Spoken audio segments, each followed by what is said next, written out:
కీర్తనల గ్రంథము 90వ కీర్తన 14వ వచనాన్ని ఈరోజు ధ్యానాంశంగా చదువుకుందాం. If you have Bible please turn with me to Psalm 90 and verse 14. ఉదయమున నీ కృపతో మమ్మను తృప్తిపరచుము. అప్పుడు మేము మా దినములన్నీయు ఉత్సహించి సంతోషించదము. ఈ మాట నాతో అందరూ చెప్పండి. మా దినములన్నీయు ఉత్సహించి సంతోషించదము. చాలామందిని ఈ ప్రశ్న అడుగుతూ ఉంటాం కదా. మనం ఉదయాన్నే లేచిన తర్వాత హౌ ఆర్ యూ అనే ప్రశ్న అడుగుతాం. మీరు ఎలా ఉన్నారండి, బాగున్నారండి అనే ప్రశ్నలు కామన్గా అడుగుతున్నప్పుడు యూజువల్గా we are fine brother, we are fine sister, we are well, మేము బాగున్నాం అని కొంతమంది అలవాటుగా చెప్పేసేవాళ్ళు ఉంటారు. పర్లేదండి బాగున్నామండి అనేవాళ్ళు కొంతమంది ఉంటారు. కొంతమంది ఏం బాగాలేదండి. మరి ఒకసారి ఎవరో ఫోన్ చేస్తే అమ్మ ఎలా ఉన్నారండి అని అడిగాను. ఇంకా వేరే ఆలోచనలు స్ట్రైట్ ఫార్వర్డ్గా ఏం బాగాలేదండి వెస్లీ గారు అందామే. కరెక్టే, బహుశా కుటుంబ పరిస్థితులు బాగోపోయి ఉండొచ్చు, లేదా అనారోగ్య పరిస్థితుల్లో వారు ఉండుండొచ్చు. పరిస్థితులు బాగాలేదండి అని అనేవారు కొంతమంది. 90వ కీర్తన దైవజనుడైన మోషే గారు చేసిన ప్రార్థన. It's a prayer. బైబిల్ గ్రంథంలో 150 కీర్తనలు మనం చూస్తాం. ఈ 90వ కీర్తన నుంచి నీ 150 కీర్తనలలో 5 పుస్తకాలు లేదా 5 సెక్షన్స్ మనం చూస్తాం. 5 స్కంధములు మనం చూస్తాం. ఈ 4th బుక్ ఇక్కడి నుంచే స్టార్ట్ అవుద్ది. సామ్ 90 నుండి 4th బుక్ స్టార్ట్ అవుద్ది. అంటే కీర్తన గ్రంథాన్ని 5 భాగాలు చేస్తే అందులో 4వ భాగం మోషే గారి ప్రార్థనల నుంచి ప్రారంభించబడుతుంది. No doubt Moses was one of the key persons in the Bible. Especially old టెస్ట్మెంట్లో మోషే గారికి ఉన్న ప్రాధాన్యత మనందరికీ తెలిసిందే. ఆయన పేరు తెలియని క్రైస్తవులు ఉండరేమో. మోషే గారి యొక్క జీవితం, వారి యొక్క ప్రార్థన, మోషే యొక్క విశ్వాసం, దేవుని మీద ఆధారపడే స్వభావం, ఇవన్నీ మనకి మాదిరికరంగా బైబిల్లో మనం చూస్తాం. పరిశుద్ధ లేఖనాల్లో ప్రస్తావించిన అనేక మంది భక్తులలో మోషే చాలా ప్రాధాన్యమైన స్థానంలో ఉంటాడు. ఒక అబ్రహామును మనం ఎలా జ్ఞాపకం చేసుకుంటూ ఉంటామో ఆయా సందర్భాల్లో, ఒక దావీదుని ఎలా జ్ఞాపకం చేసుకుంటామో, లేదా ఒక దానియేలుని ఎలా జ్ఞాపకం చేసుకుంటామో, మోషే జీవితం, అతని యొక్క బ్రతుకు క్రైస్తవులమైన మనందరం కూడా అనేక పాఠాలు నేర్చుకోవడానికి దేవుడు ఒక ఉదాహరణగా లేఖనాల్లో ఉంచారు. Moses was a man of prayer. మోషే గొప్ప ప్రార్థనాపరుడు. ఒక వ్యక్తి ఆత్మలో అభివృద్ధి పొందుతున్నాడు అని ఎలా చెప్పగలం? ఒక వ్యక్తి ఆధ్యాత్మికంగా పటిష్టమైన స్థానానికి వస్తున్నాడని ఎలా చెప్పగలం అంటే అతని యొక్క ప్రార్థనా జీవితాన్ని బట్టి, ఆమె యొక్క ప్రార్థనా జీవితాన్ని బట్టి ఒక వ్యక్తి స్పిరిచువల్గా బాగున్నాడు, ఆధ్యాత్మికంగా బలంగా ఉన్నారని అంచనాకు రావచ్చు. ప్రార్థన లేకుండా, వాక్యం చదవకుండా, ఏదో అలవాటుగా రోజుకో ఒక నిమిషమో ఒక అర నిమిషమో ప్రభువా ఈ రోజంతా నన్ను కాచి కాపాడేసి భద్రపరిచేసి ఆశీర్వాదాలను కుమ్మరించే ప్రభువా యేసునామములో అడుగుచున్నాను ఆమెన్ అని చెప్పేసి నేను చాలా గొప్ప భక్తుడిని అనుకుంటే నిన్ను నువ్వు మోసం చేసుకుంటున్నట్టే. Prayer is nothing but talking to God. మీరు ఎవరినైనా ఒక వ్యక్తిని ఇష్టపడుతున్నారు అనుకోండి, లేదా మీ భర్త కావచ్చు, మీ భార్య కావచ్చు, మీ తల్లిదండ్రులు కావచ్చు, వారి పట్ల మీకు గౌరవం ఉంటే రోజుకు కొంత సమయం అన్నా వారితో ఏం చేస్తారు? మాట్లాడతారు. అవునా కాదా? ఖచ్చితంగా మాట్లాడతాం. నేను కరోనా రాకముందు అనేక ప్రాంతాలు ట్రావెల్ చేస్తుండేవాడిని. ప్రపంచంలో చాలా దేశాలు తిరగడం కానీ, లేకపోతే మన దేశంలో అనేక ప్రాంతాల్లో సువార్తకు వెళ్ళినప్పుడు చాలా సందర్భాల్లో బ్లెస్సీ గారు నాతో పాటు ట్రావెల్ చేస్తుండేవారు. కొన్ని పరిస్థితులను బట్టి ఒకవేళ ఆమె ట్రావెల్ చేయలేకపోతే నేను టీంతో పాటు వెళ్తున్నప్పుడు రోజుల్లో కొంత సమయం మేమిద్దరం ఫోన్లోనైనా మాట్లాడుకుని పరిస్థితులు ఎలా ఉన్నాయి, ఏం జరుగుతుంది, కొంచెం మాటలు లేదా బ్రీఫింగ్ ఏదైతే ఉంటుందో మాట్లాడుకున్న తర్వాత అప్పుడు ప్రేయర్ చేసుకున్న తర్వాత నిద్రకు ఉపక్రమించేవాళ్ళు. ఎందుకు ఈ మాట చెబుతున్నానంటే మనం ఎవరినైనా ప్రేమించినప్పుడు వారితో కొంత సమయాన్ని ఏం చేస్తాం? గడుపుతాం. If you say that you love God and if you are not praying probably you are lying. నువ్వు దేవుణ్ణి ప్రేమిస్తున్నాను అని చెబుతూ కొంత సమయం కూడా రోజులో ప్రార్థన చేయకపోతే నువ్వు అబద్ధం ఆడుతున్నావు, నీ ప్రేమ సరైంది కాదు. మోషే అనే దైవజనుడు ఉన్నతమైన ఆధ్యాత్మిక అనుభవాలతో ఎదగడానికి కారణం he was a man of prayer. ప్రార్థన అంటే మోషేకు చాలా ఇష్టం. ఇశ్రాయేలు ప్రజలందరూ కూడా ఎప్పుడు కూడా భౌతిక సంబంధమైన ఆశీర్వాదాల కోసం పరుగులు పెట్టేవాళ్ళు. They always think about food and physical blessings. ఎప్పుడు కూడా మాకు తినడానికి అది లేదు, తాగడానికి నీళ్ళు లేవు, ప్రయాణం చాలా కష్టంగా ఉంది, మమ్మల్ని అక్కడే ఉంచొచ్చు కదా, అక్కడ సమాధులు లేవని ఇక్కడ తీసుకొచ్చారా. వారి యొక్క ఆలోచన ఎప్పుడు కూడా భౌతిక సంబంధమైన విషయాల మీద ఉంటూ ఉండేది. కానీ మోషే ఎక్కువగా దేవుని చూస్తుండేవాడు. ఏదైనా ఒక సమస్య వచ్చినప్పుడు, ఒక సవాలు తన జీవితంలోకి వచ్చినప్పుడు, ఒక ఇబ్బంది తనను ఉక్కిరిబిక్కిరి చేస్తున్నప్పుడు మోషేకి ఒక రహస్యం తెలుసు. ఆ సమస్య ఎక్కడ పరిష్కరించబడుతుందో తెలుసు. కాబట్టే ఇశ్రాయేలు ప్రజలందరూ కూడా సమస్యను చూసి భయపడుతున్న ఆ సమయంలో మోషే ఎవరిని చూడడం ప్రారంభించాడు? దేవుని చూడడం ప్రారంభించాడు. సమస్యను పరిష్కరించగలిగే దేవుణ్ణి చూడడం మోషే నేర్చుకున్నాడు. కాబట్టే ఆశీర్వాదకరమైన పరిస్థితుల్లో మోషే నిలబడ్డాడు. సమస్యలు అందరికీ ఉన్నాయి. మోషే జీవితాన్ని పరిశీలన చేస్తే అతను కూడా చాలా సమస్యలు ఎదుర్కొన్నాడు.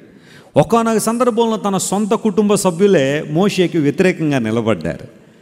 కుటుంబంలో ఉన్న సమస్యలు కావచ్చు, లేదా తన చుట్టూ ఉన్న ప్రజల ద్వారా వచ్చిన సమస్యలు కావచ్చు, లేదా తన సొంత గోత్రం లేవీ గోత్రానికి సంబంధించిన వాళ్ళు ఒకానొక సందర్భంలో మోషే మీద, అహరోను మీద తిరుగుబాటు చేసి, మిమ్మల్ని మీరు మా మీద ఎందుకు హెచ్చించుకుంటున్నారు? మీరైనా సేవ చేసేది, మేము చేయలేమా? ఆ మాత్రం దేవుని సన్నిధిలోకి వచ్చి మీరు చేస్తున్న పనులు మాకు రావా? ఎందుకు మీరు మమ్మల్ని మీద హెచ్చించుకుంటున్నారని కోరహు, ఆ తర్వాత దాతాను, అభిరాముతో పాటుగా 250 మంది ఎదురు తిరిగేశారట మోషే మీదకి. సవాళ్ళు వచ్చాయి, ఇబ్బందులు వచ్చాయి. ఎర్ర సముద్రం ఇశ్రాయేలుకి ఒకేలా కనబడింది, మోషేకి కూడా అలాగే ద సేమ్ ప్రాబ్లం. బట్ ఆ ప్రాబ్లమును చూసే విధానంలో తేడా ఉంది. ఇశ్రాయేలు ప్రజలందరూ కూడా ఆ సమస్యను చూసి భయపడిపోయారు. ఇదే మా జీవితంలో చివరి సమస్య కావచ్చు, ఇదే మా జీవితంలో ఆఖరి క్షణాలు కావచ్చు అని సమస్య తీవ్రతను చూసి బాధపడ్డారు. కానీ మోషే సమస్యను పరిష్కరించగలిగే దేవుని వైపు చూశాడు. స్తోత్రం చెప్పండి, హల్లెలూయా. జీవితంలో అందరికీ కష్టాలు ఉంటాయి. అందును బట్టే పెద్దలు అంటారు, ఎంత చెట్టుకు అంత గాలి అని అన్నారు కదా. కొన్నిసార్లు మనం ఎవరినో చూసి వాళ్ళకి ఏమీ ప్రాబ్లమ్స్ ఉండవండి, అన్నీ నాకేనండి, సమస్యలన్నీ నాకే, ఇబ్బందులన్నీ నాకేనండి, ఏదో వరద కొట్టుకొచ్చినట్టుగా మా ఇంటికి ఇబ్బందులు వచ్చేస్తూ ఉన్నాయండి అని అనుకుంటాం. కానీ ఒక మాట వాస్తవం ప్రియులరా, ఎంత చెట్టు కొంత గాలి అన్నట్టుగానే ఎవరి సమస్యలు వాళ్ళకు ఉన్నాయి, ఎవరి ఇబ్బందులు వారికి ఉన్నాయి. అయితే క్రైస్తవ జీవితంలో ఇబ్బందులు ఉండవు, సమస్యలు రావు, సవాళ్ళు రావని బైబిల్ ఎప్పుడూ చెప్పలేదు, చెప్పదు కూడా. పరిశుద్ధ గ్రంథంలో సవాళ్ల మధ్యలో మనం ఎలా బ్రతకగలం, తుఫాను మధ్యలో కూడా ఎలా మనం సస్టైన్ అవ్వగలం, ఏ విధంగా దేవుని మహిమపరచగలం అనే విషయం మీద బైబిల్ ఫోకస్ చేసింది. కాబట్టే మోషే అనేక సందర్భాల్లో దేవుణ్ణి చూడడం ప్రారంభించాడు. దేవుని వైపు తన నేత్రాలు ఎత్తాడు. నా వైపు చూచి రక్షణ పొందండి అని దేవుడు చెప్పిన ఆ మాటకు మోషే తన జీవితంలో చాలా ఎక్కువగా లోబడినట్టుగా తన జీవితంలో మనం చూస్తూ ఉంటాం. ఉదయ కాలశంలో ఒకవేళ నీవు కూడా అననుకున్న పరిస్థితుల్లో ఉన్నావేమో, ప్రతికూల పరిస్థితుల మధ్య ఇబ్బందులు పాలవుతున్నావేమో, నీ సొంత కుటుంబ సభ్యులే నేను స్క్వీజ్ చేస్తున్నారేమో, నీ బంధువులు స్నేహితులు నేను అవమానకరంగా మాట్లాడుతున్నారేమో, ఒక ప్రక్క అనారోగ్యాలు, మరొక ప్రక్కన సవాళ్ళు, మరొక ప్రక్క నిందల అవమానాల మధ్య ఇరుక్కుపోయిన పరిస్థితిలో ఉంటే I would like to request you to focus on God who can solve every of your problem. నీ ప్రతి సమస్యను నేను విడుదల చేయగలిగే దేవుని వైపును చూడగలిగితే ఖచ్చితంగా ప్రభువు మేలు చేస్తాడు. మోషే ఇక్కడ ప్రార్థన చేస్తున్నాడు, ప్రభువా ప్రతి ఉదయాన్నే నీ కృప చేత మమ్మల్ని తృప్తిపరుచు నాయన. కృప మీద ఆధారపడిన మోషేని ఇక్కడ మనం చూస్తూ ఉన్నాం. మా దినములన్నీ నువ్వు ఎప్పుడైతే నీ కృప చేత మమ్మల్ని తృప్తిపరుస్తావో, మేము ఎంతకాలం అయితే ఈ భూమి మీద బ్రతుకుతున్నామో ఆ దినములన్నీ కూడా లేఖనాలు మనం చూస్తే మేము ఉత్సహించి ఏం చేస్తాం? సంతోషిస్తాం. లోకంలో చాలామంది సంతోషించాలని ప్రయత్నాలు చేస్తూ ఉన్నారు. లోక సంబంధమైన ఉత్సవాల్లో, సంతోషాల్లో చాలామంది తనమునకలై ఉన్నారు. కానీ నిజమైన అసలైన సంతోషం ప్రభు సన్నిధిలో ఉంది, దేవుని పాదాల దగ్గర ఉందని ఎవరైతే గుర్తిస్తారో వారు హృదయపూర్వకంగా ఉత్సహించి సంతోషించి ఉత్సాహ గానములు దేవుని సన్నిధిలో చేస్తారు. Lord satisfy us with your mercy and with your grace. నీ కృప ద్వారా మమ్మల్ని తృప్తిపరచు అనే మాట దైవజనుడైన మోషే గారు మాట్లాడుతున్నారు. ప్రతి ఉదయాన్నే కృపతో తృప్తిపరిస్తే మేము బ్రతికే దినాలన్నీ కూడా ఉత్సహించి సంతోషిస్తామని చక్కని మాటని ఇక్కడ మనం చూస్తున్నాం. గ్రీకు భాషలో అంటే ఇక్కడ హిబ్రూ భాషను మనం చూస్తున్నాం. వాస్తవానికి ఇక్కడ తెలుగు బైబిల్లో కృపతో అనే మాట రాశారు, కానీ ఇంగ్లీష్ బైబిల్లో మర్సీ, దయ అనే మాట అక్కడ రాయబడింది. అయితే అదే కృపను మనం నూతన నిబంధనకు ఆపాదిస్తే న్యూ టెస్ట్మెంట్లో కృప అనే మాట గ్రీకు భాషలో క్యారిస్ అనే పదం వాడారు. కృప అనే మాట గ్రీకులో క్యారిస్ అనే పదం. దానికి చాలా మంచి మీనింగ్స్ మనం చూస్తూ ఉంటాం. అదేంటంటే ఆత్మీయ తండ్రి గారు కూడా చాలాసార్లు చెబుతూ ఉంటారు, కృప అంటే అర్థం ఏంటంటే పొందదగని వారికి ఇచ్చే ఒక గొప్ప బహుమానం కృప. ఫర్ ఎగ్జాంపుల్, ఎవరైనా ఒలింపిక్స్లో పరిగెడుతూ అందరికన్నా ముందు వచ్చేసారనుకోండి, వారికి గోల్డ్ మెడల్ ఎవరైనా ఇచ్చారనుకోండి, అది మాకు కృప ద్వారా గోల్డ్ మెడల్ వచ్చింది అంటే అవ్వదు. అది ఎందుకంటే వాళ్ళది కృప ద్వారా వచ్చింది కాదు గోల్డ్ మెడల్, అది వాళ్ళు సాధించుకున్నారు దాన్ని. ఆల్రైట్, అతను పరిగెత్తో లేకపోతే ఆ జావెలిన్ విసిరో గోల్డ్ మెడల్ సాధించారు. అందును బట్టి బాబు ఈ గోల్డ్ మెడల్ నీకు దానం చేస్తున్నామంటే మీరెవరైనా దానం చేయడానికి నేను దాన్ని ఏం చేశాను, సంపాదించుకున్నానంటే ఓర్నే ఇచ్చారండి నాకు అంటారు కదా.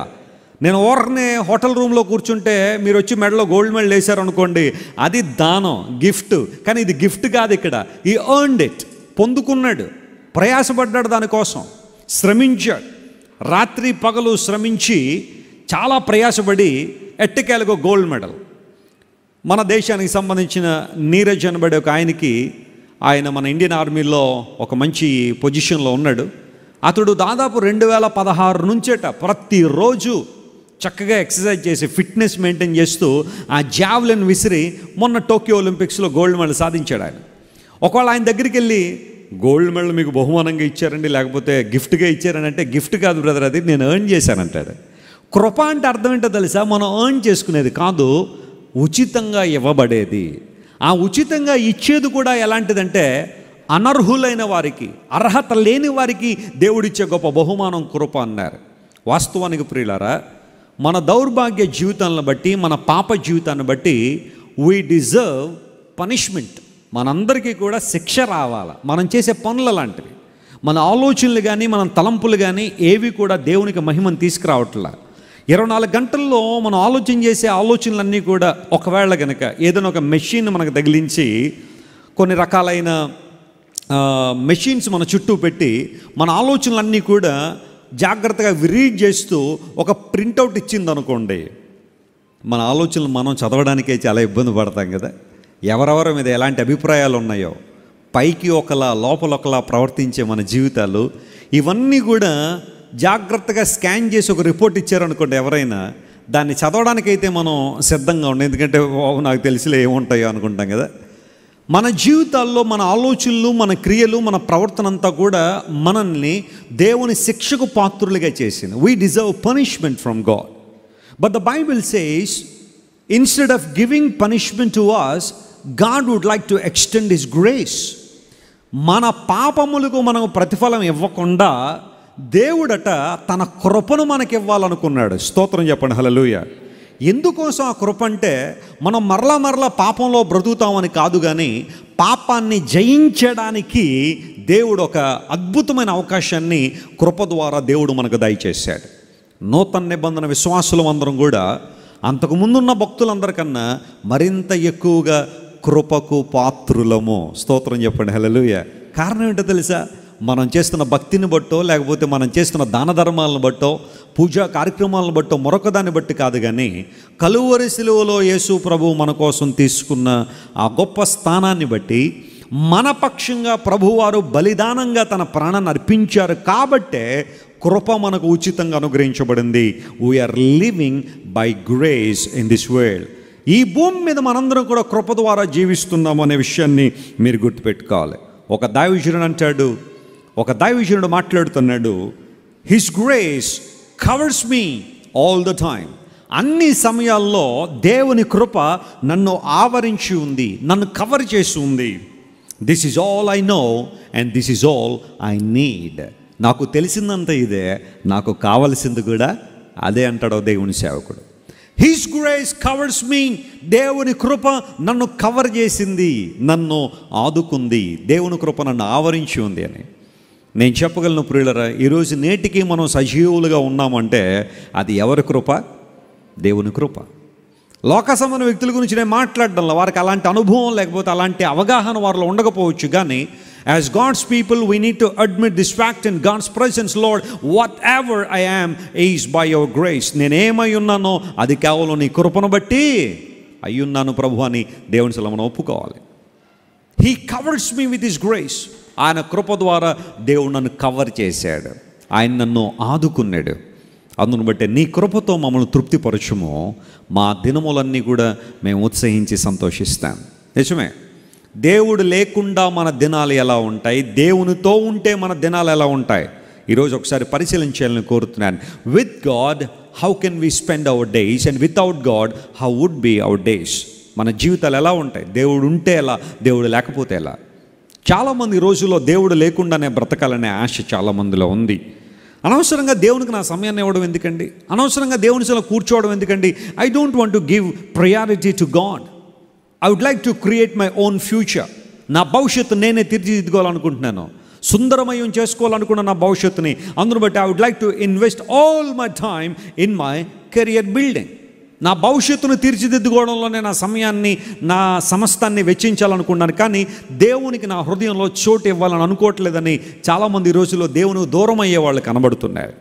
అయితే లేఖనాలు సెలవిస్తున్నాయి, దేవుడుంటే మన రోజులు ఎలా ఉంటాయి, దేవుడు లేకపోతే మన రోజులు ఎలా ఉంటాయి. ఇటు ఒక 2 కారణాలు, ఇటు ఒక 2 అంశాలు మీతో మాట్లాడి నా సందేశాన్ని ఈరోజు ముగిస్తాను. దేవుడు లేకపోతేనట మన జీవితంలో ప్రయాస ఉంటుందని లేఖనాలు సెలవిస్తున్నాయి, ప్రయాసపడే అనుభవాలు ఉంటాయని లేఖనాలు సెలవిస్తున్నాయి. చూడండి, జెనసిస్ చాప్టర్ 3 and verse 17. ఆదికాండము 3వ అధ్యాయం 17వ వచనం మనం చదివితే లేఖనం ఈ విధంగా సెలవిస్తూ ఉంది. ఆయన ఆదాముతో నీవు నీ భార్య మాట విని. ఎవరి మాట విన్నావు నువ్వు? నీ భార్య మాట విని తినవద్దు అని నేను నీకు ఆజ్ఞాపించిన వృక్ష ఫలములు తింటివి గనుక నీ నిమిత్తం నేల కూడా శపించబడింది. ప్రయాసముతోనే, చూడండి ఆ మాట అండర్లైన్ చేసుకోండి, ప్రయాసముతోనే బ్రతుకు దినములన్నీ, నీ జీవిత దినాలన్నీ, నీ బ్రతుకు దినములన్నీ దాని పంట తింటావు. ప్రయాసముతోనే నీ బ్రతుకు దినములన్నీ ఉంటాయి అని దేవుడు ఎవరితో మాట్లాడుతున్నాడు? ఆదాముతో మాట్లాడుతున్నాడు. ఆదాము హవ్వల జీవితం బైబిల్ గ్రంథ ప్రారంభంలోనే మనం చూస్తాం, ఎందుకంటే వారు ఆదిపితరులు కాబట్టి. దేవుడు వారిద్దరిని కూడా తన సంకల్ప ప్రకారం, తన ఉద్దేశ ప్రకారం కలుగజేసి ఏదెను అనే తోటలో దేవుడు వారిని ఉంచాడు. ఏదెను అనే మాటకు రమ్యమైనది అని అర్థం. రమ్యమైనది, డిలైట్ఫుల్, ప్లెజర్, ప్లెజెంట్, ఈ మాటలన్నీ కూడా ఏదేను అనే మాటకు అర్థాలుగా ఉన్నాయి. అలాంటి తోటలో దేవుడు వారిద్దరిని పెట్టి తినవద్దు అని ఒక పండు గురించి దేవుడు వారికి ఆజ్ఞాపించాడు. సరే, కొంతకాలం దినాలు గడిచిన తర్వాత ఒక రోజున ఆదాము హవ్వలు అప్పటిదాకా సహవాసంగా ఉన్నవాళ్ళు, ఇద్దరు కలిసి ఉన్నవాళ్ళు, నాకు ఇలా అనిపిస్తూ ఉంటుంది. ఆ రోజు ఏంటో అవ్వమ్మ గారు అన్నారు, యాడమ్ గారు మీరు ఇక్కడి నుంచి ఇలా బయలుదేరి అలా తిరిగేసతో అక్కడికి వచ్చేయండి, నేను ఈ మధ్యలోంచి ఇలా వెళ్ళి నేను అటు వచ్చేస్తాను, అక్కడ మన ఇద్దరం కలుసుకుందాం అనగానే ఆదాము గారు చక్కగా బయలుదేరిపోయి వచ్చాడు ఆయన. కానీ ఈ లోపల హవ్వ ఒంటరిగా ఉండడం సర్పం చూసినప్పుడు లేదా సాతాను చూసినప్పుడు మొట్టమొదటి ప్రశ్న బైబిల్లో కనబడుతుంది, ఇది నిజమా అన్నాడు. ఏంటి నిజమా అంటే, దేవుడు చెప్పిందంతా నిజం అనుకుంటున్నావా? దేవుడు చెప్పిందంతా వాస్తవం అనుకుంటున్నావా? No, I would like to teach you something better than that. దేవుడు చెప్పిన మాటల కన్నా, దేవుడిచ్చిన ఆజ్ఞల కన్నా గొప్ప విషయాలు నీకు చెప్పాలనుకుంటున్నాను. అదేంటో తెలుసా? నీవు ఆ పండు తింటే దేవుడిలా అయిపోతావు. తెలుగు బైబిల్లో దేవతల వలె అనే మాట ఉంది, కానీ ఇంగ్లీష్లో you shall become like God, నువ్వు దేవునిలాగా అయిపోతావు అనగానే హవ్వ ఆ ఒక్క మాటకు లోబడి ఆ పండు చూడ్డానికి చాలా అందంగా ఉందని, తింటే జ్ఞానం వస్తుంది, వివేచన వస్తుందనే ఆలోచనతో ఆ చేయకూడదన్న పని, దేవుడు తినవద్దన్న పండు తిని ఆమె తినడం మాత్రమే కాకుండా పట్టుకెళ్ళి ఎవరికి ఇచ్చింది? ఆదాము గారికి ఇచ్చింది. ఇది ఆదికాండము 3వ అధ్యాయంలో మనం క్లియర్గా మనం చూస్తూనే ఉన్నాం. బైబిల్లో మొట్టమొదటి ప్రశ్న అంటూ ఉంటే అదే, హ్యాస్ గాడ్ ఇండీడ్ సెడ్? దేవుడు ఇలాగే చెప్పాడా, ఇది నిజమా అని అడిగిన ప్రశ్నే బైబిల్లో మొట్టమొదటి ప్రశ్న. చాలాసార్లు మీకు చెబుతున్నాను, అందును బట్టే ప్రశ్నార్థకం సింబల్ ఎలా ఉంటుందో తెలుసా? పాము పడగ విప్పినట్టు ఉంటుంది. ఎప్పుడైతే చూసారా? క్వశ్చన్ మార్క్ సింబల్ ఎలా ఉంటుంది? పాము పడగ విప్పినట్టు ఉంటుంది. ఎందుకోసం? క్వశ్చన్ అనేది ఎక్కడి నుండి వచ్చింది అనమాట? అపవాది దగ్గర నుండి వచ్చింది. అంతకుముందు క్వశ్చన్స్ లేవు, కన్ఫ్యూజన్ లేదు, అంతకుముందు ఇలాంటి పరిస్థితులు లేవు. కానీ మొట్టమొదటి ప్రశ్న అపవాది వేశాడు, ఏది నిజమా అన్నాడు. ప్రస్తుత దినాల్లో కూడా చాలామందిని మనం పరిశీలన చేస్తే అందరికీ కూడా ఇలాంటి అనుభవాలే. దేవుడు చెప్పిందంతా నిజమేనంటారండి వెస్లీ గారు, బైబిల్లో ఉన్నదంతా నిజమేనంటారండి. అసలు కొన్నిసార్లు నాకు డౌట్ వచ్చేస్తుందండి, ఇదంతా నిజమో కాదో అని కొంతమంది ఆలోచన. సాతాను చెప్పేవన్నీ నిజాలుగా, అంటే ఈ రోజుల్లో పరిస్థితులు అయిపోయిందంటే అబద్ధాలన్నీ ఏమో నిజాలుగా చలామణి అవుతున్నాయి, నిజమేమో ఎలా మారుస్తున్నారు కొంతమంది? అబద్ధంగా మార్చేస్తున్నారు. కల్పిత కథలనేమో గొప్ప గ్రంథాలుగా భావించేవాళ్ళు అసలు శిశులైన దైవ గ్రంథాన్ని మాత్రం కల్పితం అంటున్నారు ఈ రోజుల్లో చాలామంది. దేవునికి సంబంధించిన మార్గములన్నీ కూడా వాస్తవమైనవని బైబిల్ సెలవిస్తూ ఉంటే అవాస్తవమైనవన్నీ కూడా వాస్తవమని, వాస్తవమైనవని అవాస్తవమని భావించే ప్రపంచంలో మనం ఉన్నాం. ఎందుకోసం తెలుసా? ఈ కన్ఫ్యూజన్, ఈ తారుమారు అనేది అపవాది తీసుకొచ్చాడు ప్రపంచంలోనికి. ఇది నిజమా? ప్రసంగం అంతా విన్న తర్వాత కొంతమంది ఇదంతా నిజమేనంటారండి అనుకుంటారు చాలామంది. బైబిల్ సెలవిస్తూ ఉంది, దేవుని వాక్యము యథార్థమైనది. స్తోత్రం చెప్పండి, hallelujah. Whatever the Bible says is true. Whatever is written in the Bible is true. బైబిల్లో రాయబడినంత వాస్తవమే. అబద్ధాలు కానీ కల్పితాలు కానీ ఎవరినో మోసం చేయాలన్న ఆలోచనతో ఒక్క మాట కూడా బైబిల్లో లేదు. Bible is the inspired word of God. దేవుని యొక్క ప్రేరేపిత గ్రంథం కనుక బైబిల్ మాటలన్నీ కూడా వాస్తవమైనవి. ఒకసారి భక్త సింగ్ అనే దైవజనం దగ్గరికి ఒక యవనస్తుడు వచ్చి అడిగాడట, భక్త్ సింగ్ గారు, బైబిల్లో అన్నీ నమ్మగలుగుతున్నాను కానీ ఒకటి నమ్మలేకపోతున్నానండి అన్నాడు. ఏంటి బాబు అంటే, యోన చేప కడుపులో ఉన్నాడు, చేప కడుపులో 3 రోజులు ఉన్నాడని బైబిల్లో ఉందండి. గొప్ప మత్స్యము కడుపులో యోన 3 రోజులు ఉన్నాడని. I can believe it sir.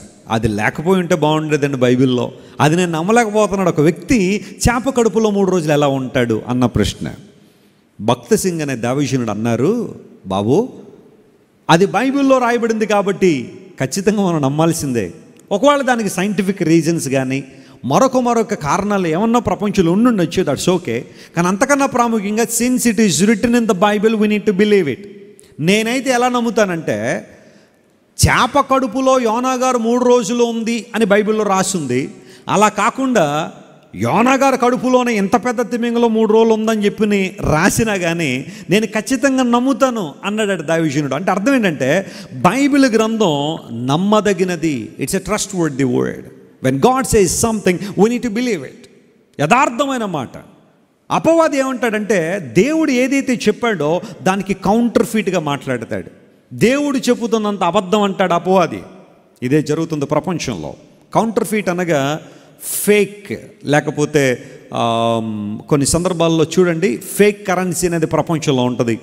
భారతదేశంలో కూడా ఫేక్ కరెన్సీ బాగా పెరిగిపోయిందనే మన ప్రధానమంత్రి మోడీ గారు కొన్ని సంవత్సరాల క్రితం డిమానిటైజేషన్ తీసుకొచ్చారు. ఆయన ఏదో సాధిద్దాం అనుకున్నారు, మరి సాధించారో లేదో వారి విజ్ఞతకే మనం వదిలిపెట్టాలి. అయితే వాళ్ళు చెప్పిన కారణం ఏంటంటే, కరెన్సీ నోట్లు, ఫేక్ నోట్లు బాగా పెరిగిపోయినాయి కాబట్టి మనం అరికడదామనే ఆలోచనలో మొత్తం దేశ ప్రజలందరూ కూడా సహకరించడని ఆయన మీడియా ముందుకు వచ్చి ఉన్న పళ్ళంగా ఒక్క రాత్రికి రాత్రి మొత్తం నోట్లన్నీ కూడా బ్యాన్ చేశారు. ఆ తర్వాత కొత్త నోట్లు దింపారు. ఒకే సైజులో ఉండే నోట్స్, డిఫరెంట్ కలర్స్ చాలా చక్కగా తీసుకొచ్చారు. ఆ నోట్ వచ్చిన 2 రోజులకే ఫేక్ నోట్లు మార్కెట్లోకి వచ్చినాయట. ఎందుకోసం? దాన్ని చక్కగా కంప్యూటర్లో పెట్టి స్కాన్ చేసేసి ప్రింటర్లో ఏం చేస్తున్నారు, ప్రింట్ తీసేస్తున్నారు. అవి ఫేక్ నోట్లు ప్రపంచంలోకి చలామణిలోకి వచ్చేసినాయి భారతదేశంలో. కౌంటర్ ఫీట్ అనేది కొన్ని సందర్భాల్లో ఉంటుంది. ఇప్పుడు చూడండి, మీరు ఎప్పుడైనా గమనించండి, 2000 రూపాయల నోట్ ఉందనుకోండి, కరెన్సీ బిల్ ఉందనుకోండి, దాని కౌంటర్ ఫీట్ కూడా ఎంత ఉంటుంది? 2000 రూపాయల నోట్ లాగానే ఉంటుంది. అంతేకాని ఒరే ఇది దొంగ నోటు కదరా 200 తగ్గించేద్దాం అని చెప్పి 1800 నేస్తాడండి దాని మీద ఎవరైనా? అలా వేస్తే అది నోటు ఎవరైనా తీసుకోవాలన్నా తీసుకుంటారా? అది దొంగ నోటు అని ఈజీగా అందరికీ తెలిసిపోతుంది. మీరు ఎప్పుడైనా 456 రూపాయల నోటు ఎప్పుడైనా చూసారండి మీరు? దొంగ నోట్లు ఉండవు. 312 రూపాయలు కానీ, లేకపోతే రే దొంగ నోటే కదరా 2000 20,000 వేసారా అని ఇంకో 0 పక్కన పెట్టేశారనుకోండి, అది అందరికీ తెలిసిపోద్ది.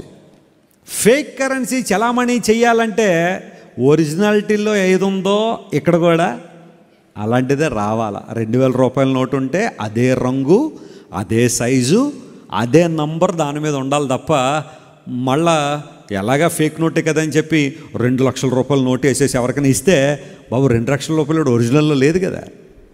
అపవాది చేసే పని కూడా అదే. దేవుని వాక్యాన్ని వక్రీకరిస్తాడు. దేవుని వాక్యాన్ని వక్రీకరించి నీకు అనుకూలంగా మార్చుకోమని నిన్ను ప్రోత్సహిస్తూ ఉంటాడు. నీవు చేసిన పాపానికి దేవుని వాక్యాన్ని బేస్ చేసుకోమంటాడు. అపవాది చేసే పని అదే. చాలామంది త్రాగుబోతులు ఉంటారు, వాళ్ళందరూ కూడా కొంతమంది దేవుని వాక్యం తెలిసి కూడా త్రాగుతుంటారు. చాలామంది చెప్పే మాట ఏంటో తెలుసా? బైబిల్లో ఉంది కదండి వెసిలి గారు, నీ కడుపు జబ్బు నిమిత్తం కొంచెం ద్రాక్షారసం పుచ్చుకునుము అన్నాడు కదండి. ఎవరో? పౌలు గారు. అందును బట్టి మేము ద్రాక్షారసము రాత్రులు సేవిస్తున్నామండి. ద్రాక్షారసం అంటే ద్రాక్ష పళ్ళు రసం చేసుకుని తాగమని, అంతేకాని ద్రాక్షారసం అని చెప్పి బ్రాందీ తాగమన్నారా పౌలు గారు? వాడకా తాగమన్నారా? బీర్లు తాగమన్నాడా? అంటే వారు చేస్తున్న పాపానికి బైబిల్ గ్రంథంలో ఏదో ఒక రెఫరెన్స్ని తీసుకుంటారనమాట. తీసుకుని ఏంటి బాబు అక్రమంగా బ్రతుకుతున్నావంటే సొలొమోన్ గారికి లేరా అండి? సొలొమోన్ గారికి ఉన్నారు, నువ్వు అక్రమ సంబంధాలు పెట్టుకుంటావా? ఇప్పుడు ఇష్టానుసారం బ్రతుకుతావా? ఆయన ఎందుకు నష్టపోయాడు? చాలా నష్టపోయినట్టుగా బైబిల్లో ఉంది. సొలొమోను బహుభార్యత్వాన్ని కలిగి ఉన్నాడు. అందువల్ల సొలొమోనుకు వచ్చిన ప్రయోజనం ఏం లేదు. ఆ భార్యలందరూ కూడా అతను హృదయాన్ని ఏం చేశారు? దేవుని నుండి తొలగించేశారని బైబిల్లో ఉంది. అలాంటి వాటిని అడ్డు పెట్టుకుని నీ పాపాన్ని సమర్థించుకోవద్దు. పాపము పాపమే. జాగ్రత్తగా గమనించండి. విషం ఎక్కడున్న విషయమే. అది నువ్వు వీధిలో తాగిన విషయమే, ఇంటిలో తాగిన విషయమే. దానికి తెలిసిందల్లా నువ్వు ఎక్కడ తాగుతున్నావని కాదు, దానికి తెలిసిందల్లా నేను చంపడం మాత్రమే తెలుసు. పాపము నువ్వు రహస్యంగా చేసినా, బహిరంగంగా చేసినా, అందరికీ తెలిసి చేసినా, తెలియకుండా చేసిన పాపం పాపమే. దానివల్ల వచ్చే ప్రతిఫలం మరణం అని బైబిల్ సెలవిస్తూ ఉంది. అలాంటి పాపమును జయించడానికి, అలాంటి పరిస్థితిలో చాలామంది ఈ రోజున జీవిస్తూ ప్రయాసతో వారందరూ బ్రతుకుతున్నారని బైబిల్ సెలవిస్తాం.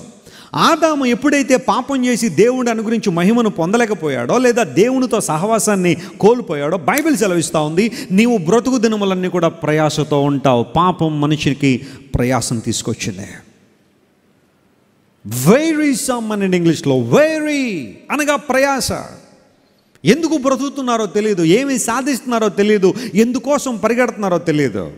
చాలామంది జీవితాలు ఎలా ఉంటాయంటే, అరణ్యాల్లో కొన్నిసార్లు దుప్పి ఎండమావులను చూసి పరిగెడుతూ ఉంటుందట.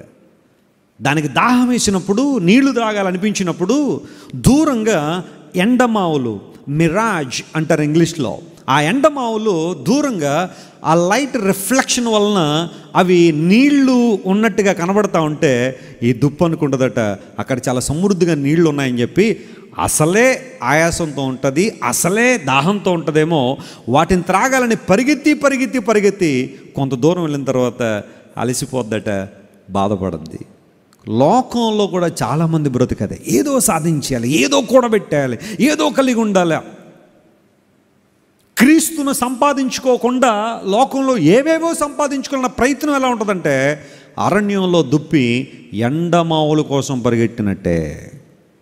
నీ జీవితంలో ఏదైనా సాధిస్తావు అంటే అది ప్రభువు వల్ల మాత్రమే సాధ్యం. దేవుని నామమున స్తోత్రం చెప్పండి. హల్లెలూయా. నాకు వేరుగా ఉండి మీరేమీ చేయలేరు. దేవునితో సహవాసం చేసినప్పుడే, ఆయన మాటలకు లోబడి ఆయన విధానాల్లో నడిచినప్పుడే మన జీవితాల ఆశీర్వాదం. ఏదేను తోటలో ఆదాము హవ్వల జీవితానికి బయటకు వచ్చిన తర్వాత వారు బ్రతుకు ఎంత తేడా ఉందో తెలుసా? ఏదేను తోటలో అన్నీ సిద్ధపరచబడి దేవుడు వారికి ఇచ్చాడు. చక్కని నదులు ఉన్నాయి, లోపల చెట్లు ఉన్నాయి, చక్కని సహవాసం. అన్నిటికన్నా ప్రాముఖ్యంగా ఏదెను తోట అంత రమ్యమైనది, అందమైనది, ఉన్నతమైనదని ఎందుకు పిలవబడిందో తెలుసా? దానిలో దేవుడు ప్రతిరోజు వారితో నడిచేవాడు. దేవుడు నామమున స్తోత్రం కలుగును గాక. It was the fellowship of God and the communion of God that made Eden so great. ఏదెను తోట అంత గొప్పదిగా ఎందుకు పరిగణించబడిందంటే అందులో ఆదాము హవ్వల మధ్య ప్రతిరోజు ఎవరు నడిచేవారట? దేవుడు నడిచాడు, దేవుడు పయనించాడు. ఆయన సహవాసం, ఆయన సన్నిధి ఏదెను తోటనంత రమ్యంగా తీర్చిదిద్దే బయటకు వచ్చేసిన తర్వాత అంతకుముందున్నంత ఫ్రీగా వాళ్ళు ప్రభుతో ఉండలేకపోయారు. కారణం ఏంటంటే sin breaks the relationship with God. మనిషి యొక్క పాపం దేవునితో సంబంధాన్ని త్రుంచేస్తుంది. మనిషి చేస్తున్న పాపము దేవునితో సహవాసం త్రుంచేస్తూ ఉంది. అందును బట్టి వారు బయటకు వచ్చిన తర్వాత దేవుడు అన్నాడు, మీరు ప్రయాసతోనే జీవితాన్ని జీవిస్తారు. దేవుని మాట వినుంటే, ఆయన మాటకు లోబడి ఉంటే ఏదెను తోటలో ఆదాము హవ్వల జీవితం మరొకలా ఉండేది. కానీ వారు సొంత నిర్ణయాలు తీసుకుని పాపం చేయడం ద్వారా ప్రయాస వారి జీవితంలోకి వచ్చేసింది. మా దినములన్నీ ఉత్సహించి మేము సంతోషిస్తాం ప్రభు అని, లేదా సంతోషపడాలని కోరుతున్నామని మోషే దేవుని సన్నిధిలో అడిగితే, కొంతమంది దినాలు ఎందుకు ప్రయాసతో ఉన్నాయి తెలుసా? తమ సొంత నిర్ణయాల్లో ముందుకు వెళ్ళిపోవడం వల్ల. ఈరోజు నీ నిర్ణయాలు ఎలా ఉన్నాయి తమ్ముడు, చెల్లి, ప్రియ అక్క, అన్న? దేవుడు నీతోనే మాట్లాడుతున్నాడు. చాలాసార్లు అపవాది మనలో తీసుకొస్తాడు ఏంటంటే, నువ్వు నిర్ణయం తీసుకోలేవా? నీకు వాళ్ళు వీళ్ళు చెప్పాలా? బైబిల్ చెప్పాలా? నీకు దేవుని వాక్యం చెప్పాలా? దేవుడు చెప్పాలా? ప్రతిదానికి తీసుకొని సొంత నిర్ణయం. You are the creator of your own life. వివాహ విషయంలో కానీ మరొక ప్రాధాన్యమైన నిర్ణయాలు తీసుకోవాల్సి వచ్చినప్పుడు కొంతమంది ఏ ఒక్కరిని ప్రార్థనా సహకారం కోరకుండా, దేవుని సన్నిధిలో మోకరించకుండా, ఆయన చిత్తాన్ని తెలుసుకోకుండా సొంత నిర్ణయాలు తీసేసుకుని ముందుకు వెళ్ళిపోతూ ఉన్నారు. అందును బట్టి ఈరోజున చాలామంది ఏడుస్తున్నారు, దుఃఖపడుతున్నారు, బాధపడుతున్నారు. మీలో ఏ ఒక్కరు కూడా అలాంటి బాధను అనుభవించకూడదని దేవుడు ఈరోజు మాట్లాడుతున్నాడు. ఆయనతో ఉంటే మన దినములు సంతోషంతోనూ ఉత్సాహంతోనూ ఉంటాయి, లేకపోతే ప్రయాస.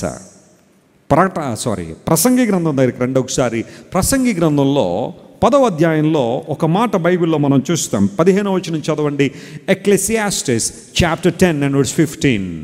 ప్రసంగి గ్రంథము 10వ అధ్యాయం 15వ వచనం.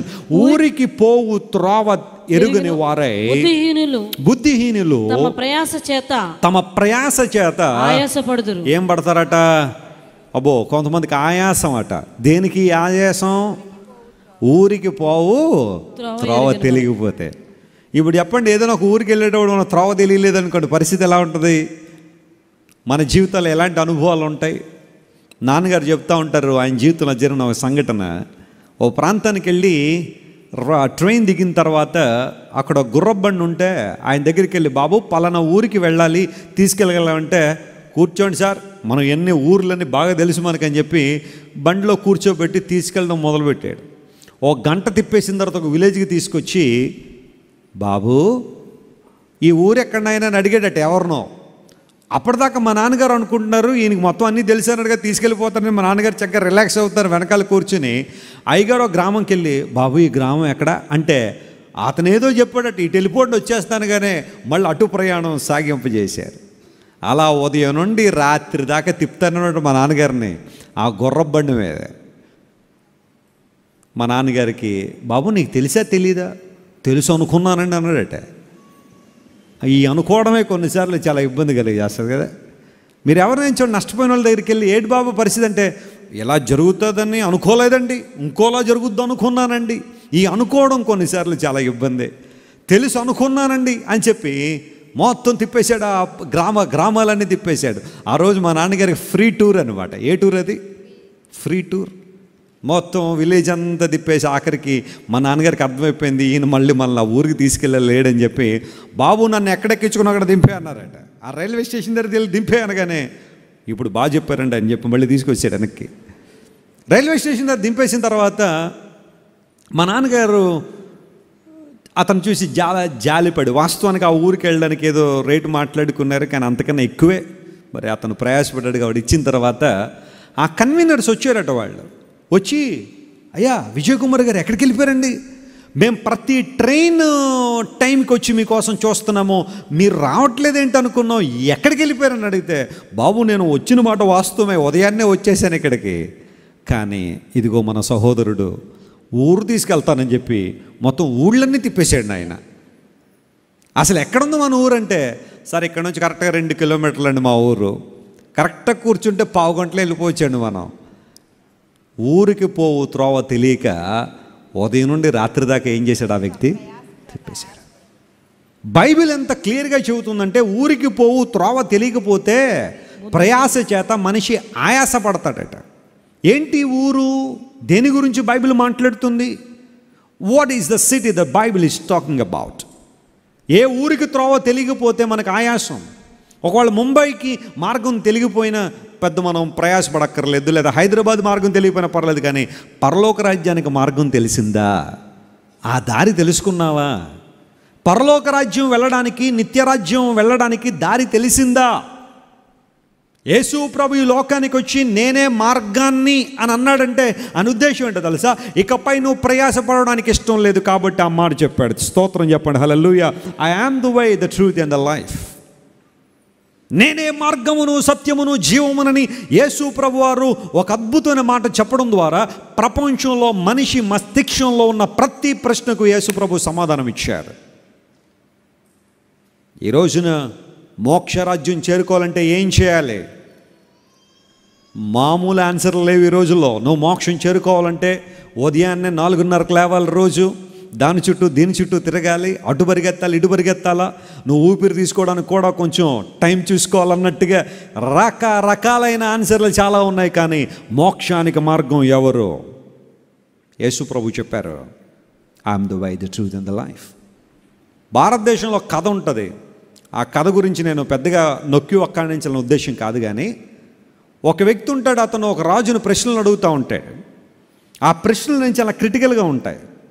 ఆ ప్రశ్నలన్నీ కూడా అడుగుతూ మధ్యలో ఒకసారి అడుగుతాడు, మోక్షానికి మార్గం ఏంటో చెప్పగలవా అంటాడు. రాజా, నువ్వు చాలా ధర్మాన్ని ప్రేమించేవాడు, నువ్వు చాలా జ్ఞానం కలిగినవాడు కదా, మోక్షానికి మార్గం ఏంటో చెప్పు అన్నాడు. అప్పుడు ఆ రాజు ఏం చెప్తాడు తెలుసా? మోక్షానికి మార్గం సత్యం అంటాడు ఆయన. సత్యమే మోక్షానికి మార్గం అని ఎవరైనా ఒప్పుకోవాల్సింది. ఎందుకంటే కొన్నిసార్లు నువ్వు తప్పు మాట్లాడదాం అనుకున్న మనసాక్షి మాత్రం నిజం మాట్లాడుతుంది. కాన్షియస్నెస్ దేవుడు మనకిచ్చాడు, అది నిజమే మాట్లాడుతుంది. అతడు అంటాడు మోక్షానికి మార్గం ఏంటంటే సత్యమే మార్గం అంటాడు. ఇప్పుడు యేసు ప్రభు ఈ లోకానికి వచ్చి నేనే మార్గము సత్యము అని ఎందుకన్నాడు తెలుసా? ఆయనే పరలోక రాజ్యానికి దారి కాబట్టి. స్తోత్రం చెప్పండి, hallelujah. He is the way for everything.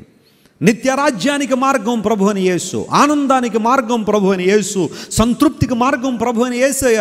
నీ జీవితంలో ఉన్నతమైన ఆశీర్వాదాలు ఆధ్యాత్మిక దేవుల్లో పొందుకోవాలంటే జీసస్ ఈజ్ ద వే. ఊరికి పోవు త్రోవ తెలియక ఇంకా ఆయాసపడుతున్నావా? ఎన్నెన్నో కార్యక్రమాలు చేస్తున్నావా? ఉదయం నుండి రాత్రి వరకు అలసిపోతున్నావా? Come to God and accept him. సిలువలో నీ కొరకు యేసు ప్రభు చేసిన గొప్ప త్యాగాన్ని యాక్సెప్ట్ చేయి చాలు. It's all about acceptance. ప్రభువు నీ కొరకు చేసిన గొప్ప త్యాగాన్ని హృదయపూర్వకంగా నువ్వు విశ్వసిస్తే చాలు, రక్షణ పొందుతాను బైబిల్ సెలవిస్తూ ఉంది. యేసు ప్రభువారు నిజమైన మార్గముగా, పరలోక రాజ్యానికి మార్గంగా మన ముందు ఆయన ఉన్నారు కాబట్టి ఆ మార్గంలో మనం ప్రయాణం చేయగలిగితే గమ్యాన్ని మనం చేరుకుంటాం. ప్రభునందు ప్రియులరా, దేవుడు లేకపోతే మన జీవితాల్లో ప్రయాసం ఉంది. మరొక మాట కూడా చెప్తాను చూడండి. అదే ప్రసంగి గ్రంథం 6వ అధ్యాయం 12వ వచనం చదివితే దేవుడు లేకపోతే మన రోజులు ఎలా ఉంటాయి, మన దినములు ఎలా ఉంటాయో అక్కడ రాస్తూ ఉన్నాడు. ప్రసంగి గ్రంథం 6:12, నీడ వలె తమ దినములన్నీయు వ్యర్థముగా గడుపుకొను మనుష్యుల బ్రతుకునందు ఏది వారికి క్షేమకరమైనదో ఎవరికి తెలియను, అది ఎవరికి తెలుసు? వారు పోయిన తరువాత. చాలు. ఇక్కడ రాయబడిన మాట, నీడ వలె తమ దినములన్నీ ఎలా గడుపుతున్నారట? కొంతమంది వ్యర్థముగా గడుపుతున్నారు. దినములన్నీ కూడా ఉత్సహించి సంతోషించాలి అని మోషే గారు చెబుతూ ఉంటే, కొంతమందట నీడ వలె తమ దినములు ఎలా గడుపుతున్నారు? వ్యర్థంగా. అసలు దాని అర్థం ఏంటి? నీడ లాంటి దినాలంటే అర్థం ఏంటి? నీడ వలె దినములు గడపడం అంటే అర్థం ఏంటి? ఇప్పుడు చూడండి, నేను ఇక్కడ నిలబడితే నా ముందు లైట్ ఉందనుకోండి, నా వెనకాల ఏం పడుతుంది? షాడో. నీడనే మాట అక్కడ ఇంగ్లీష్ భాషలో కూడా కేజీవీలో షాడో అనే మాట వాడారు. నీడ. లైట్ నా మీద పడగానే నా వెనకాల ఏం పడింది? నీడ పడింది. ఇప్పుడు చూడండి, నీడ ప్రాముఖ్యమైందా నేను ప్రాముఖ్యమైన? అందరూ చెప్పాలి. నేను ముఖ్యమా, నీడ ముఖ్యమా? నేను ముఖ్యం కదా. రియాలిటీ నేను, వాస్తవం నేనున్నాను కాబట్టి ఆ తర్వాత అక్కడ ఏం పడుతుంది? నీడ పడుతుంది. ఇప్పుడు ఎవరైనా నాతో మాట్లాడడానికి వచ్చిన వాళ్ళు, వెసిలి గారు మీరు ఎక్కడ ఉండండి, ఒకసారి నీడ సంగతి చూసి వస్తానని అక్కడికి వెళ్ళి కుర్చీ వేసుకుని కూర్చుని, వెసిలి గారు ఎలా ఉన్నారంటే నేను ఎలా చూడాలన్నమాట. వాళ్ళేంటి అక్కడికి వెళ్ళిపోయారు? నేను కదా ఇక్కడ ఉన్నాను, వాస్తవం నేను కదా. నన్ను వదిలేసి నా నీడ దగ్గర కూర్చుని ఎలా ఉన్నారండి, స్వీట్ కావాలా అండి, ఏమన్నా ఫ్రూట్స్ ఇవ్వమంటారని అడిగితే అయ్యో పట్టుకొచ్చి నాకివ్వండి అమ్మంట నేను, అంతే కదా. Reality is different from illusion. Reality is different from unreality. ఇప్పుడు ప్రసంగి భక్తుడు నీడవలే తమ జీవితాలు గడుపుతున్నారు అంటే అర్థం ఏంటంటే చాలామంది రియాలిటీలో బ్రతకలేకపోతున్నారు, వాస్తవంలో బ్రతకలేకపోతున్నారు. They are going to wrong places are living in illusion. భ్రమలో బ్రతుకుతున్నారు చాలామంది. నేను ఆల్రెడీ చెప్పాను, ఒక దుప్పి ఎండమావులు ఉన్నాయనుకుని, నీళ్లు ఉన్నాయనుకుని అలా భ్రమపడిపోద్దో, లోకం కూడా ఈ రోజున భ్రమే. ఏదో ఉందని పరుగులు పెట్టడం, తీరా వెళ్ళిన తర్వాత ఇదేనా అనుకోవడం ఈ రోజులో మనుషుల యొక్క జీవితం. ఒక స్నేహం కానీ, ఒక అక్రమ సంబంధం కానీ ప్రారంభంలో చాలా ఆనందంగా అనిపిస్తాయి, కానీ కొంతకాలం తర్వాత దీనికోసం నేను ఎన్ని త్యాగాలు చేసేసింది, దీనికోసం నేను ఎంత ప్రయాసపడిపోయింది, ఈ విషయాల కోసం నేను అందరినీ వదిలేసుకున్నది అని అనిపించి అప్పుడు జ్ఞానోదయం అవుతుంది కొంతమందికి. ఎప్పుడు? అన్నీ నష్టపోయిన తర్వాత. అన్రియాలిటీలో మనిషి బ్రతికేస్తున్నాడు. కృత్రిమము అన్నాడు బైబిల్లో. మనిషి హృదయంలోంచి బయటకు వచ్చే విషయాల గురించి యేసు ప్రభు మాట్లాడుతూ, మీరు మార్కు సువార్త 7:21 నుండి చదువుతా మాటలన్నీ అక్కడ ఉంటాయి. అందులో యేసు ప్రభు మెన్షన్ చేసిన ఒక మాట ఏంటో తెలుసా? కృత్రిమము అన్నాడు. చెప్పండి ఏంటది? కృత్రిమం. మీరు ఎప్పుడైనా కృత్రిమ వర్షాలు అనే మాట విన్నారా? మీరు ఎప్పుడైనా? అసలైన వర్షాలు కురవబడినప్పుడు ఏం కురిపిస్తారు? కృత్రిమ వర్షాలు కురిపిస్తారు కొంతమంది. మేఘమదనం అనే మాట విన్నారా ఎప్పుడైనా? మేఘాలను మనం మజ్జిగలో కవం పెట్టి చిలికినట్టు మేఘాలను చిలికిస్తారు. కృత్రిమ వర్షాలు కురిపిస్తారు కొంతమంది. కింద నుండి కొన్ని రకాలైన పొగలు పైకి పంపించి అవి కరగడం ద్వారా మళ్ళీ వర్షాలు పడతాయి. కృత్రిమము అనే మాట బైబిల్లో మనం చూస్తాం. కొన్ని చోట్ల హీరోలకి డూబులు ఉంటారు కదా, డూప్లికేట్స్. ఆ హీరో మరి ఆయన ఎక్కడైనా ఇప్పుడు హెలికాప్టర్ కింద దూకాలనుకోండి, మరి ఆయనకి భయం. తెరల మీద హీరోలు ఉంటారు. అప్పుడు ఏం చేస్తారు? వాళ్ళలాగా ఉండేవాళ్ళు పట్టుకొచ్చి, ఒరే నువ్వు దూకరా, పోతే నువ్వు పోతావని చెప్పి వాళ్ళతో దూకిస్తారు. అంతా కూడా ఏంటంటే ఈ రోజులో వాస్తవం కనబట్టలే. కొంతమంది ప్రైజ్ లార్డ్ సిస్టర్ అంటారు. నిజంగా అన్నారా ఆ మాట? హృదయంలోంచి వచ్చిందా? లేదు. పైకి చెప్పడానికి చాలా పలకరింపులు తీయగానే ఉంటాయి, కానీ లోపల ద్వేషాలు పెంచుకుంటారు కొంతమంది. మీరంటే మాకు చాలా ఇష్టం అండి, మీ బాగు కోసం ప్రార్థన చేస్తున్నామండి, మీరంతా బాగుండాలండి అని చాలాసార్లు మనుషులు చూసి అంటారు, కానీ కొంతమంది అది హృదయంలోంచి వచ్చే మాట కాదు. కృత్రిమమైన ప్రేమలు ఈ రోజుల్లో.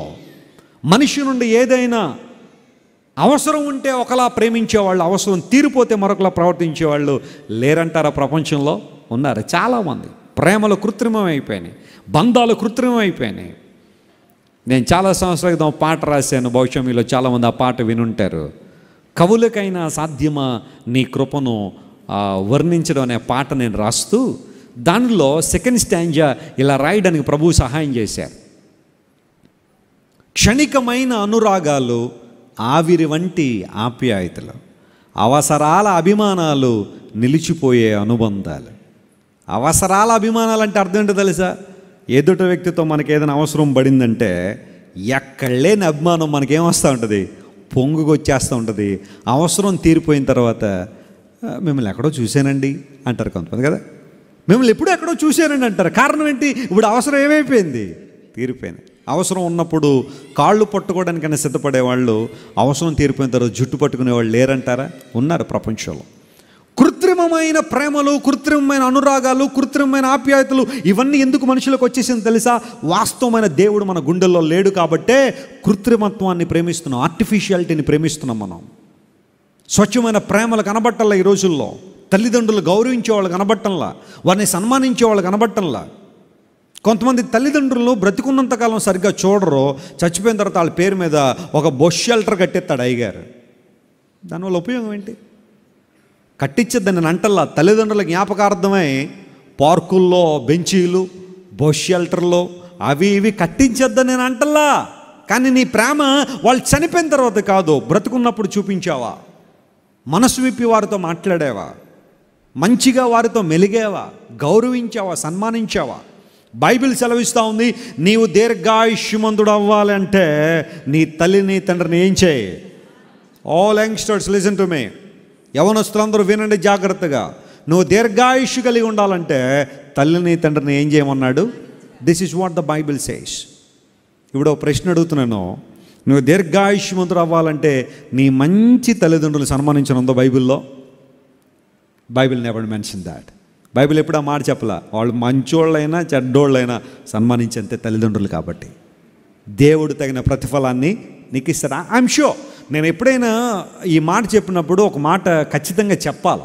కొంతమంది అంటుంటారు, వెస్లీ గారు మీకు కాబట్టి దేవుడు మంచి తల్లిదండ్రులు ఇచ్చారు కాబట్టి మీరు గౌరవిస్తున్నారు, ప్రేమిస్తున్నారు, కానీ మా పేరెంట్స్ అలాంటి వాళ్ళు కాదండి, మమ్మల్ని పట్టించుకోవాలా, మమ్మల్ని వదిలిపెట్టేశారు, నడి రోడ్డు మీద దిగబెట్టేశారు మమ్మల్ని, వాళ్ళని ఎలా ప్రేమించమంటారండి వెస్లీ గారు అని కొంతమంది అడుగుతుంటారు. Yes, I totally understand your situation. మీ పరిస్థితిని అర్థం చేసుకోగలను. ఎంతోమంది ఈ రోజున బిడ్డలు ఏడుస్తున్నారో తెలుసా? తల్లిదండ్రుల యొక్క అక్రమమైన ప్రవర్తనే మా బ్రతుకులు నాశనం చేసింది పాస్టర్ గారు. వారిలో ఒక్క మాదిరి మాకు లేదండి. వారి యొక్క భయంకరమైన జీవితాలు ఈ రోజున మేము దారి తప్పుకోవడానికి దోహదపడ్డాయని ఎంతోమంది పిల్లలు ఏడుస్తున్నారు, కాదంటలేదు. At the same time Bible సెలవిస్తూ ఉంది, ప్రే ఫర్ యువర్ పేరెంట్స్. వారి కోసం ప్రార్థించే, వారి మార్పు కోసం ప్రార్థించే. ప్రభు బిడ్డలంగా కీడు అనుభవించినప్పటికీ కూడా, ఒకవేళ ఇబ్బంది అనుభవించినప్పటికీ కూడా, ఫ్రమ్ యువర్ సైడ్ నీ వైపు నుండి ఎప్పుడు కూడా సమాధానమే నువ్వు కోరుకోవాలి. ప్రేమ సహనం మాత్రమే మనకు రావాలి. ఒక క్లాసికల్ ఎగ్జాంపుల్ మీకు ఇస్తాను. ఒక గంధపు చెక్కను తీసుకుని, ఒక రాయి తీసుకుని బాగా అదిమి పెట్టి రుద్దాం అనుకోండి, గంధపు చెక్కలోంచి గంధం ఏమొస్తుందా, ఇంకేమన్నా వస్తుందా? చెప్పాలా? ఏమొస్తుంది? గంధమే వస్తుంది. ఎందుకోసం? అది గంధపు చెక్క కాబట్టి. ఎంతమంది ఒక నలుగురు రుద్దలరా గట్టిగా అని చెప్పి ఎంత గట్టిగా రుద్దేసినా దానిలోంచి గంధమే వస్తుంది తప్ప, నలుగురు నన్ను అదింపెట్టి రుద్దుతున్నారు అని చెప్పి అది వేరే రకమైన పదార్థాన్ని ఇవ్వదు. క్రైస్తవ జీవితం కూడా అలాంటిదే. ఎంతమంది మన అదిమి పెట్టినా, ఎంతమంది మనకి కీడు చేయాలనుకున్నా, ఎంతమంది మనకి అన్యాయం చేయాలనుకున్నా, ఎంతమంది ఒకళ్ళ ఇబ్బందులకు మనం నెట్టేసినా, మనము మాత్రం దేవుని ప్రజలు ప్రపంచానికి దీవెనకరంగానే ఉంటాం. నమ్మిన వారి గట్టిగా చప్పట్లు కొట్టి దేవుని మహిమపరచండి. We are a blessing to the world. ప్రపంచానికి దేవుడు మనలను ఆశీర్వాదకరంగా దీవెనకరంగా చేశాడు. హల్లెలూయా. ప్రభు ప్రేమను చూపించేవాళ్ళు కూడా. అందును బట్టే నువ్వు దీర్ఘాయుష్మంతుడు అవ్వాలంటే నీ తల్లిని తండ్రిని ఏం చేయాలా? సన్మానించి, గౌరవించి. భర్తలు చేయాల్సిన పని బైబిల్ సెలవిస్తూ ఉంది. భర్తలారా మీ భార్యలను ఏం చేయండి? ప్రేమించండి. భార్యలారా మీ భర్తలకు ఎలా ఉండాలి? మీరు లోబడి ఉండండి. ప్రతి మంచి విషయంలో వారికి లోబడే మనసు మీలో ఉన్నప్పుడు ఆ కుటుంబాల ద్వారా దేవునికి మహిమ, దేవునికి ఘనత, దేవుడు ఉన్నతమైన ఆశీర్వాదాలు మన జీవితంలో కుమ్మరిస్తాడు. రియాలిటీలో బ్రతుకుదాం. ఒకవేళ ఎంతవరకు కృత్రిమంగా నవ్వేవేమో ఎవరినైనా చూసి, మనస్ఫూర్తిగా నవ్వు, చిరునవ్వు. నీ చిరునవ్వు ఇతరులకి నిరీక్షణ ఇవ్వాలి. ఏమంటే ఇంత ఆనందంగా మీరు ఎలా ఉండగలుగుతున్నారండి, ఇంత సంతోషంగా? చాలామందిని అడుగుతుంటారు, వెస్లీ గారు మీరు స్టేజ్ మీద ఉన్నప్పుడు చాలా చక్కగా ఆనందంగా ఉన్నట్టు కనబడతారండి, స్టేజ్ క్రింద కూడా ఇదే ఆనందం ఉంటుందండి అని అడుగుతారు చాలామంది. ఇంటర్వ్యూలు చేస్తూ ఉంటారు కదా చాలామంది. నేను చెప్పాను, స్టేజ్ మీద ఎంత ఆనందంగా ఉంటానో స్టేజ్ క్రింద ఇంకా ఎక్కువగా ఆనందంగా ఉంటాను. Hallelujah. Because I'm a practical Christian. నేను క్రైస్తవ్యాన్ని కేవలం ప్రకటించి వదిలేయడం కాదు, నా జీవితంలో ఆచరించడానికి ప్రతి క్షణం ప్రయాసపడతాను. When I say to my church, మా సంఘానికి మీరు ఆనందంగా ఉండండి అని చెబుతున్నానంటే దేవుని సేవకుడిగా నేను ఆ మాటను అనుభవించి చెప్పాలి. అప్పుడే అది ఎఫెక్టివ్గా ఉంటుంది. Yes, we are happy in every situation. దేవుడు మాకిచ్చిన ప్రతి దాన్ని బట్టి ప్రభువును స్తుతిస్తూ, లేని వాటిని గురించి ఎప్పుడు బాధపడలేదు, కృంగిపోలేదు, నిరాశపడలేదు, నిరుత్సాహపడలే. నా మెంటాలిటీ ఏంటంటే, నా ఆలోచన ఏంటంటే, ఉన్న వాటితో, దేవుడు నాకు ఇచ్చిన వాటితో దేవుని సేవ నమ్మకంగా చేస్తాను. రేపొద్దునే పరలోకానికి వెళ్ళిన తర్వాత దేవుడు నాకు ఇచ్చిన వాటిని బట్టి లెక్క అడుగుతాడు తప్ప ఇవ్వని వాటిని బట్టి దేవుడు నన్ను ఏం చేయడు? లెక్క అడగడు. నీకు 10 రూపాయలు ఇస్తే 10 రూపాయలుగా లెక్క అడుగుతాడు, కానీ నీకు 10 ఇచ్చి 100 రూపాయలకు దేవుడు లెక్క అడగడా ఆయన కదా. నీకు ఇచ్చిన దాన్ని బట్టే దేవుడు నీకు లెక్క అడుగుతాడు. కాబట్టి నీకు ఉన్న దాన్ని బట్టి దేవుని స్తుతించు, దేవుని ఆరాధించు. నువ్వు ఎలా దేవుని కొరకు ఎఫెక్టివ్గా పని చేయగలవు అనేది ఆలోచించే. ప్రభు నేను దీవిస్తాడు. చాలామంది రోజుల్లో రియాలిటీలో బ్రతకలేకపోతారు. క్రైస్తవ జీవితం వాస్తవికతలో బ్రతికే జీవితం. ప్రయాసతో చాలామంది బ్రతుకున్న దేవుడు లేక కొంతమంది నీడవలే వ్యర్థంగా గడుపుతున్నారని భక్తుడు రాశారు. అయితే దేవుడు మనతో ఉంటే మన జీవిత దినాలని ఎలా ఉంటాయి? ఆల్రెడీ మనం చదువుకున్నాం. 90:14 మోషే గారు అన్నారు, మేము ఉత్సహించి ఏం చేస్తాం? సంతోషిస్తాం. స్తోత్రం చెప్పండి. హల్లెలూయా. ప్రభువుతో మన ప్రయాణం సంతోషకరమైన ప్రయాణం. హల్లెలూయా. స్తోత్రం చెప్పండి. హల్లెలూయా. ప్రభువుతో మన ప్రయాణం ఇది ఎలాంటి ప్రయాణం? ఇది సంతోషకరమైన ప్రయాణం. ఇది ఆత్మలో ఆనందించే ప్రయాణం. ఈ ప్రయాణంలో రకరకాల నిందల అవమానాలు రావచ్చేమో, కానీ అవేవి కూడా నీలో ఉన్న ఆనందాన్ని, నీలో ఉన్న సంతృప్తిని, నీలో ఉన్న సమాధానాన్ని దొంగిలించలేవు. హల్లెలూయా. ఈ ప్రయాణం సంతోష ప్రయాణం. 23వ కీర్తన 6వ వచనం తీయండి. ఒక చక్కని మాట దావీదు భక్తుడు రాస్తూ ఉన్నాడు. Psalm 23:6. నేను బ్రతుకు దినములన్నీ, చూడండి ఆ మాట అండర్లైన్ చేసుకోండి. నేను బ్రతికే దినములన్నీ కృపాక్షేమములే నా వెంట వచ్చును. కృపాక్షేమములే నా వెంట వచ్చును. చిరకాలము యెహోవా మందిరములో, చిరకాలము యెహోవా మందిరములో నేను నివాసము చేసేదను. నేను నివాసం చేస్తాను. మరి దావీదు గారు వాళ్ళ ఇంటికి వెళ్ళలేదండి.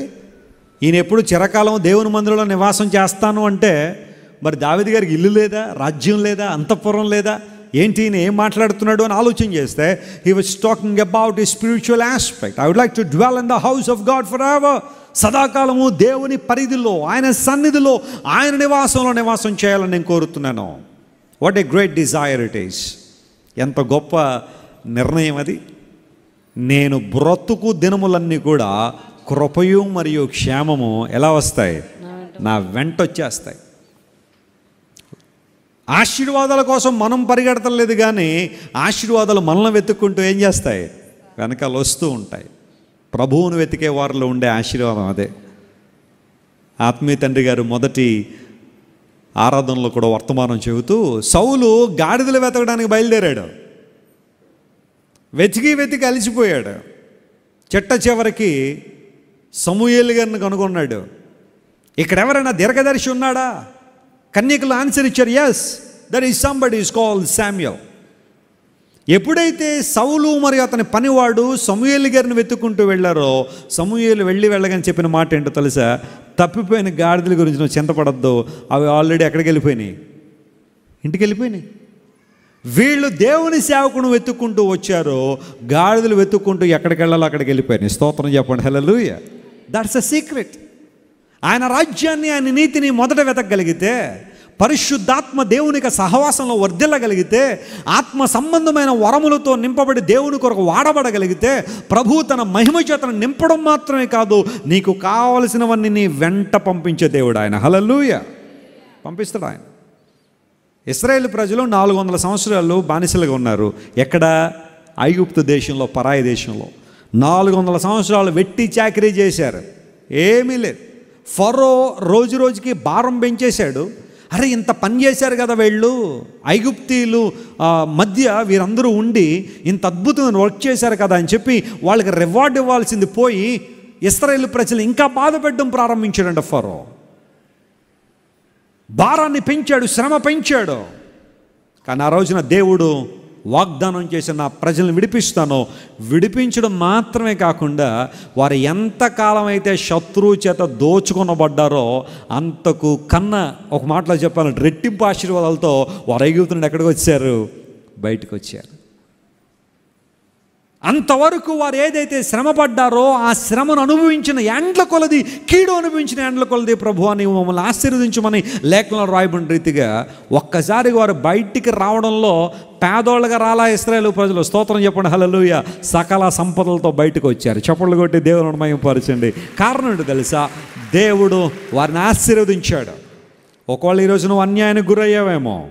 వెస్లీ గారు, మా ఫ్యామిలీ మెంబర్స్ నాకు అన్యాయం చేశారండి, మా అత్తమామలు నాకు అన్యాయం చేశారండి, లేదా మా బావమరుదులు నాకు అన్యాయం చేశారండి, మా బావగారు మాకు అన్యాయం చేశారండి, మా తోటికోడలు నాకు అన్యాయం చేసిందండి, నాకు రావాల్సింది రానివ్వకుండా అడ్డుకుంటున్నారండి, ఏవో రకాలైన కేసులు వేసని ఎవరైనా బాధపడుతుంటే, I'm telling as a man of God this morning, దేవుని సేవకునిగా ప్రకటిస్తున్నాను, sit in the presence of God. దేవుని సన్నిధిలో కూర్చో, ఆయన వైపు చూడు, నీకు రావలసినవన్నీ దేవుడు నీ వెంట పంపిస్తాడు. స్తోత్రం చెప్పండి, హల్లెలూయా.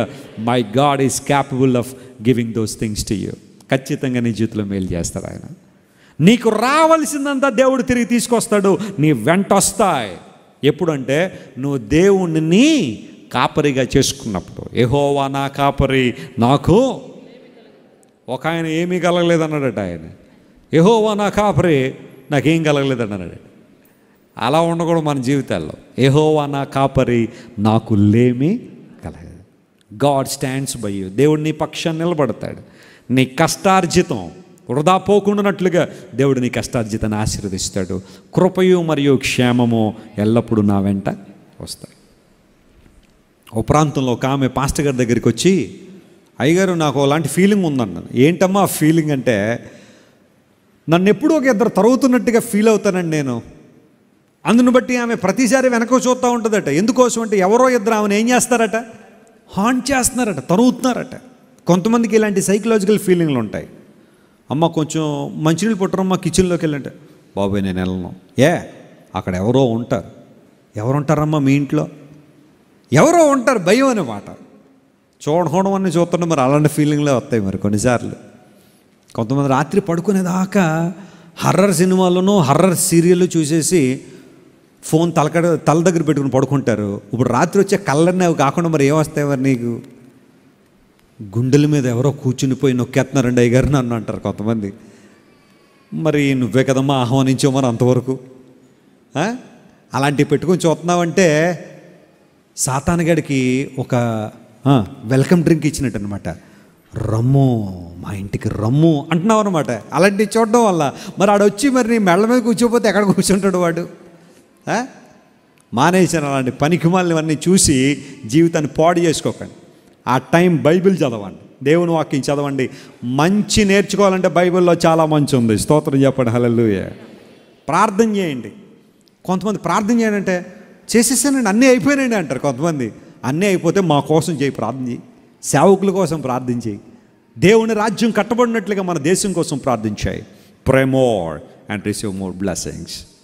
ఆమె వచ్చి అడిగిందంట పాస్టర్ గారికి, పాస్టర్ గారు నా వెనకాల ఎవరో ఇద్దరు వస్తున్నట్టుగా ఫీలింగ్ ఉందండి, భయం వేస్తుందండి, తట్టుకోలేకపోతున్నాను ఫీలింగ్. ఎక్కడైనా నడుస్తుంటే మళ్ళీ వెనక్కి తిరిగి చూస్తానండి, ఆ ఇద్దరు వెంబడిస్తున్నారేమోనని.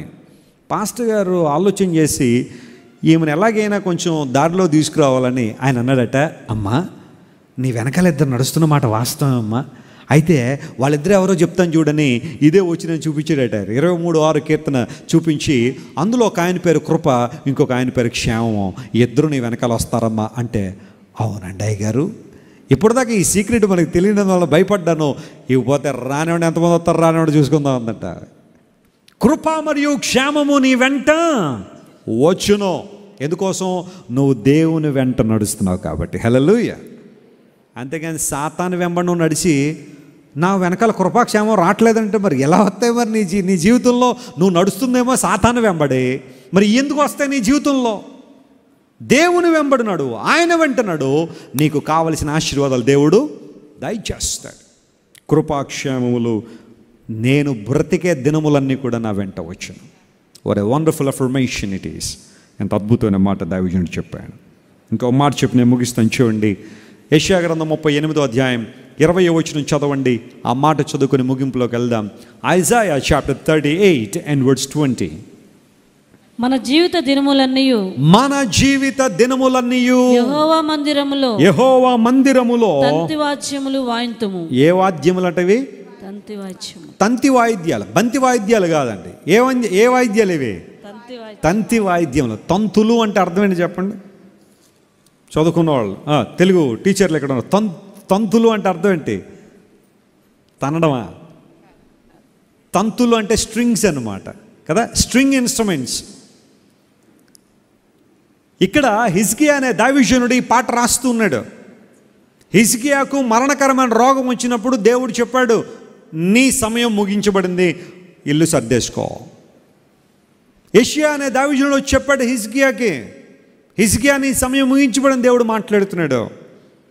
వెంటనే హిజ్కియా గోడ తట్టు తిరిగి కన్నీళ్లు కార్చి ఏం చేశాడట? ప్రార్థన చేశాడు. రాజుగారు అండి ఆయన, మామూలు వ్యక్తి ఏం కాదు, రోడ్డు మీద బెగ్గర కాదు అతను. కన్నీళ్లు కార్చాడు దేవుని సన్నిధిలో. విరిగి నలిగిన హృదయం కలిగి ఉన్నాడు.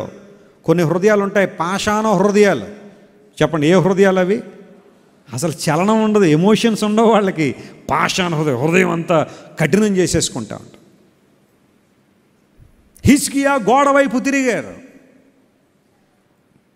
గోడ వైపు తిరిగి కన్నీళ్లు కార్చాడు. తన కన్నీళ్ళు ఎవరు చూడలేదు, కానీ ఎవరు చూశారు? దేవుడు. ఎందుకంటే గోడ వైపు తిరిగి ఉన్నాడు కదా. మరి హిజ్కియా ఎవరికి కనబట్టంలా ఇక్కడ.